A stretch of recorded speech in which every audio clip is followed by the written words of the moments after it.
APBN. APBN, atau Anggaran Pendapatan dan Belanja Negara, adalah fondasi keuangan negara kita. Ini adalah dokumen penting yang merangkum semua rencana keuangan pemerintah dalam 1 tahun fiskal. Bisa diibaratkan sebagai dompet besar Indonesia, tempat semua uang negara dikelola dan didistribusikan. Dompet ini berisi uang yang akan digunakan untuk berbagai keperluan negara. APBN mencatat semua rencana pendapatan, dari pajak hingga sumber daya alam dan pengeluaran negara, mulai dari infrastruktur hingga pendidikan selama setahun. Ini adalah peta keuangan yang menunjukkan arah pembangunan negara. APBN menjadi alat utama pemerintah untuk menjalankan roda pemerintahan, merencanakan pembangunan, dan melaksanakan program-program yang bermanfaat bagi masyarakat. Tujuan utama APBN adalah untuk membangun infrastruktur, meningkatkan kualitas pendidikan dan kesehatan, serta menyejahterakan rakyat secara keseluruhan.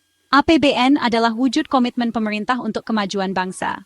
Surplus APBN terjadi saat pendapatan negara, yaitu uang yang masuk ke kas negara, lebih besar dari belanja negara, yaitu uang yang dikeluarkan untuk berbagai keperluan.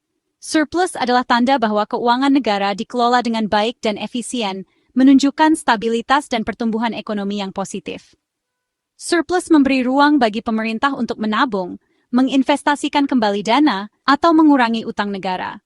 Surplus juga memungkinkan negara untuk memiliki dana cadangan yang dapat digunakan untuk menghadapi kebutuhan mendesak, seperti bencana alam atau krisis ekonomi.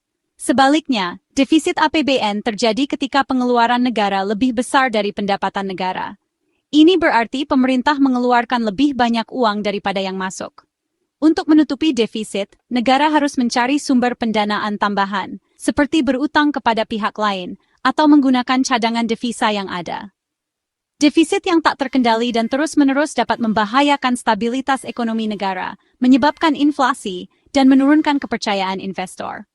Oleh karena itu, menjaga APBN tetap sehat dan seimbang sangat penting untuk memastikan masa depan bangsa yang sejahtera dan berkelanjutan. Memahami konsep surplus dan defisit adalah langkah awal yang penting bagi setiap warga negara untuk memahami kondisi keuangan negara. Dengan memahami APBN, kita dapat ikut mengawasi penggunaan uang rakyat dan memastikan bahwa dana tersebut digunakan secara efektif dan efisien. APBN bukan sekadar kumpulan angka-angka yang rumit, melainkan cerminan dari prioritas dan kebijakan pemerintah. APBN adalah cerminan masa depan bangsa dan kualitas hidup kita. Karena anggaran ini memengaruhi berbagai aspek kehidupan, dari pendidikan hingga infrastruktur. Sudahkah kita memastikan bahwa uang pajak yang kita bayar digunakan dengan semestinya untuk kepentingan bersama? Jawaban atas pertanyaan ini dapat ditemukan dalam laporan APBN yang tersedia untuk publik. Mari kita cermati dan awasi bersama-sama penggunaan APBN, karena ini adalah hak dan tanggung jawab kita sebagai warga negara. Perjalanan uang negara adalah perjalanan kita semua menuju Indonesia yang lebih maju dan sejahtera. Ingatlah, APBN adalah milik rakyat, dikelola oleh pemerintah, dan diperuntukkan untuk kesejahteraan seluruh rakyat Indonesia. Memasuki awal tahun 2025, Anggaran Pendapatan dan Belanja Negara, atau APBN Indonesia, mencatatkan adanya defisit. Kondisi ini menjadi sorotan utama dalam dinamika perekonomian nasional. Defisit ini perlu dipahami dalam konteks yang lebih luas, mengingat berbagai faktor yang mempengaruhinya. Defisit ini terjadi selama 3 bulan berturut-turut, sebuah periode yang memerlukan perhatian khusus dari para pengambil kebijakan, tepatnya dari bulan Januari hingga Maret.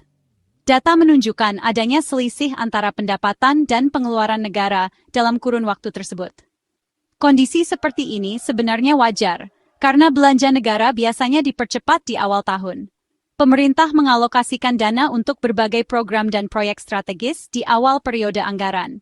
Hal ini dilakukan untuk mendorong pertumbuhan ekonomi dan menjalankan program-program prioritas yang telah ditetapkan. Investasi di infrastruktur dan sektor-sektor kunci lainnya menjadi fokus utama. Sementara itu, penerimaan negara, terutama yang berasal dari sektor pajak, biasanya baru mengalami peningkatan signifikan di pertengahan tahun. Ada pola musiman dalam penerimaan pajak yang perlu diperhatikan. Selain itu, faktor-faktor eksternal seperti ketidakpastian ekonomi global juga turut memengaruhi tingkat penerimaan negara secara keseluruhan. Volatilitas pasar keuangan global dapat berdampak pada kinerja ekspor dan investasi. Oleh karena itu, Defisit yang terjadi di awal tahun bukanlah sebuah lampu merah yang mengindikasikan masalah serius, melainkan sebuah tantangan yang harus direspons dengan cepat dan tepat oleh pemerintah. Pemerintah memiliki fokus yang jelas untuk mengendalikan defisit ini, melalui upaya optimalisasi penerimaan negara dan peningkatan efisiensi dalam pengelolaan belanja. Yang terpenting adalah bagaimana APBN tetap kredibel di mata publik dan para investor, serta memastikan bahwa defisit yang terjadi tidak melampaui batas aman yang telah ditetapkan.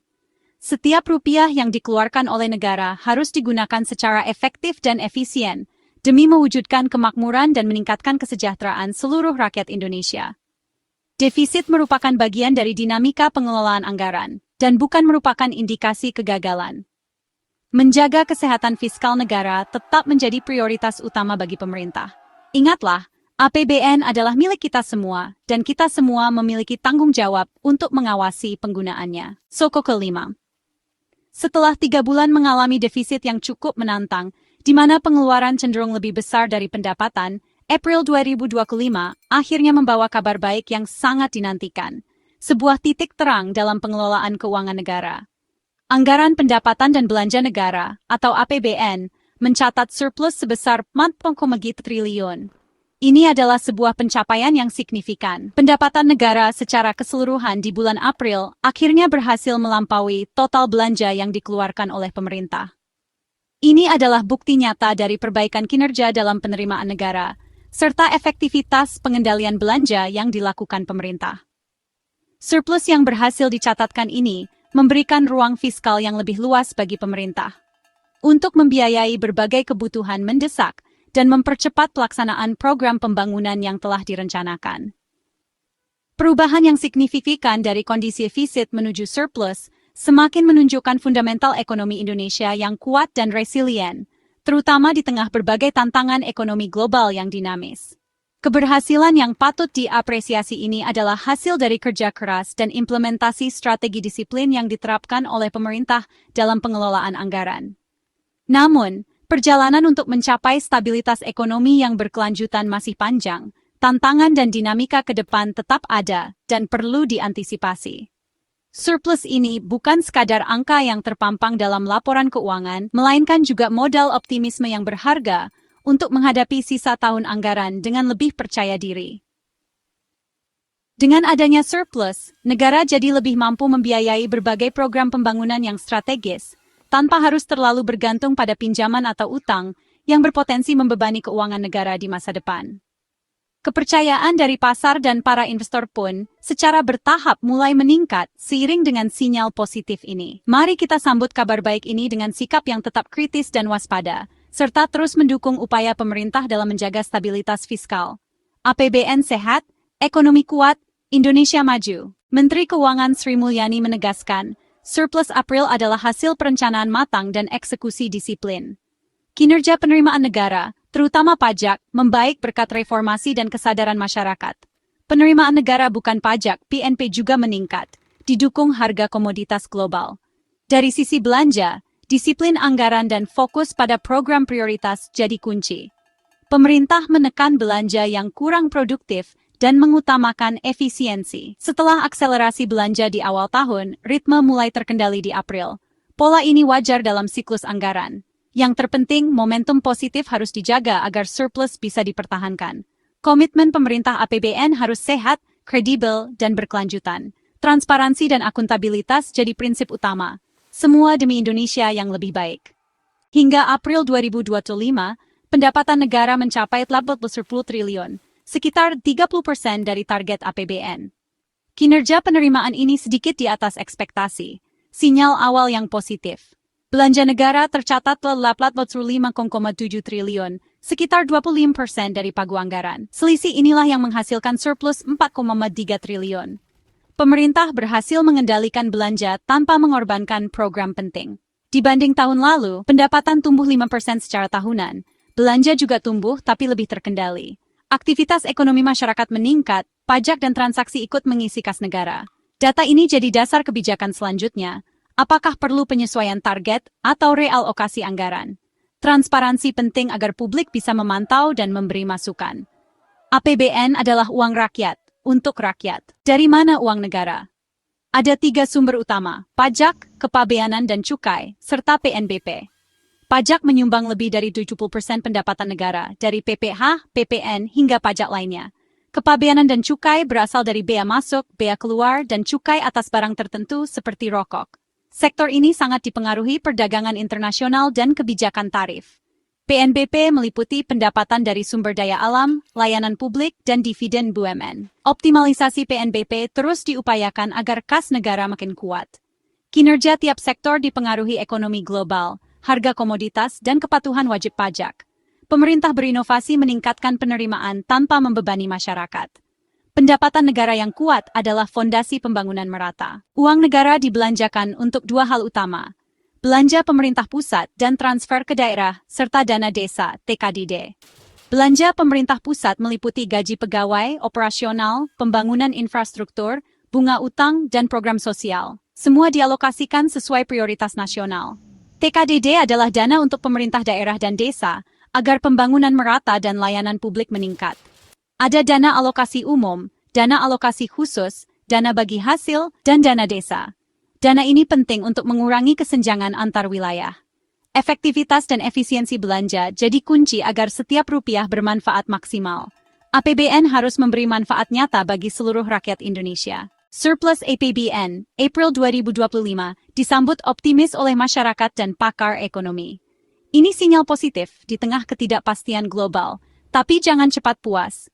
Tantangan masih banyak, harga komoditas, kebijakan global, dan dinamika geopolitik. Kualitas belanja dan keberlanjutan fiskal harus dijaga. Surplus sesaat baik, tapi APBN sehat jangka panjang lebih penting. Pemerintah terbuka pada kritik dan terus berinovasi. Surplus April jadi pelecut semangat menjaga disiplin fiskal dan kualitas belanja. Dialog antara pemerintah, pakar, dan publik penting untuk kebijakan fiskal yang akuntabel. Kisah APBN 2025 dari defisit ke surplus, mengajarkan pentingnya pengelolaan keuangan negara yang dinamis dan bertanggung jawab. Surplus adalah momentum memperbaiki tata kelola APBN agar makin sehat. APBN sehat berarti ruang fiskal cukup untuk pembangunan, pendidikan, kesehatan, dan perlindungan sosial. Ini juga mengurangi ketergantungan pada utang. Warga negara punya peran patuh pajak, awasi penggunaan uang negara, dan beri masukan konstruktif. Keterlibatan publik penting agar APBN mencerminkan aspirasi rakyat. Mari dukung upaya menjaga kesehatan fiskal demi Indonesia maju dan sejahtera. APBN yang transparan dan akuntabel adalah kunci masa depan bangsa.